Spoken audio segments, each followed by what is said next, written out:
যে মানুষগুলো আপনার সমাজের ভিতরে ঘৃণিত, তাদের থেকে আমাদেরকে হেফাজত করুন, তাদেরকে আপনি হেদায়েত দান করুন। ইয়া রব্বুল আলামিন হালাল রুজি বর্জনকে খেয়ে বেঁচে থাকার তৌফিক দান করুন। পাঁচ মহাদেশ সবর করার তৌফিক দান করুন, হজ পালন করার তৌফিক দান করুন, জাকাত প্রদান করার তৌফিক দান করুন। ইয়া আল্লাহ পিতা মাতাকে সেবা করার তৌফিক দান করুন, তাদের খেদমত করার তৌফিক দান করুন। ইয়া আল্লাহ যেভাবে বাকি জিন্দেগি চললে আপনি রাজি এবং খুশি হন সেভাবে চলার তৌফিক দান করুন। হযরত মুহাম্মদ সাল্লাল্লাহু আলাইহি ওয়াসাল্লামের তরিকা সুন্নত নিয়ে জীবনযাপন করার তৌফিক দান করুন আল্লাহ। ইয়া রব্বুল আলামিন সকলের মনে নেক মাকসুদকে পূরণ করে দিন।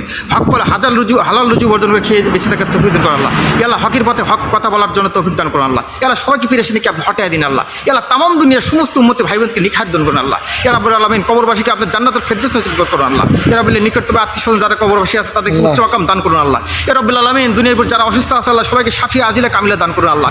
সবাইকে আপনি সুস্থতা দান করুন আল্লাহ। ইয়া আল্লাহ পেরেশানি আল্লাহ বালা মুসিবত আপনার রহমত আল্লাহ, যার পেরেশানি নাই তার কোনো রহমত নাই আল্লাহ। ইয়া রব্বুল আলামিন আপনি বলেছেন আল্লাহ যার বেশি বেশি শুকরিয়া আদায় করে আপনার তার নিয়ামতকে বাড়িয়ে দেন, আর যার নিয়ামতকে শুকরিয়া আদায় করে না তার থেকে নিয়ামতকে কাড়িয়ে নেয়, ছিন্ন বিচ্ছিন্ন করে যাবে আল্লাহ। ইয়া রব্বুল আলামিন আপনি দেখেন রিজিক আল্লাহ পাক বলেছেন রিজিক এমন একটা জিনিস, পাহাড়ের তলদেশে যোগে একটা ভাত আপনার রিজিকে থাকে পাহাড় ছিন্ন বিচ্ছিন্ন হয়ে যাবে, সেই রিজিক আপনার জিম্মায় পৌঁছে যাবে।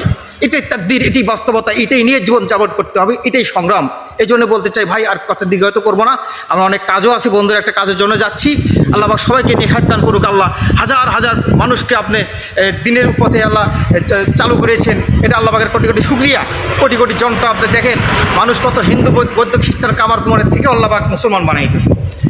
চেষ্ট ভাগ লোক মানুষ চেষ্ট মানুষ আপনাকে সৃষ্টি করে লোকে, সেই সৃষ্টিকর্তাকে আপনি স্মরণ করুন, হাজির নাজির করুন। এই মালিকে কুদ্দিসি ছাত্তারুল জাব্বার মোতাকাব্বির হাদিউ বাদি রাহমাতুল আলামিন এর জালজালে ইকরাম আল্লাহ সুবহানাহু ওয়া তাআলা আল্লাহ রাব্বুল আলামিন আল্লাহ তাবারাকা তাআলা ইয়া রাব্বুল আলামিন আপনি সবাইকে নেক হায়াত দান করুন আল্লাহ, সবাইকে মাফ করে দিন আল্লাহ, সবাইকে মাফ করে দিন। আস্তাগফিরুল্লাহ রাব্বিল মুলকিল জামি ওয়া আতুবু ইলাইহি লা হাওলা ওয়া লা কুওয়াতা ইল্লা বিল্লাহিল আলিয়্যিল আযীম। আসসালামু আলাইকুম ওয়া রাহমাতুল্লাহি ওয়া বারাকাতুহু। হায়াতুর রিজিক জান্নাতু মাগফিরাত।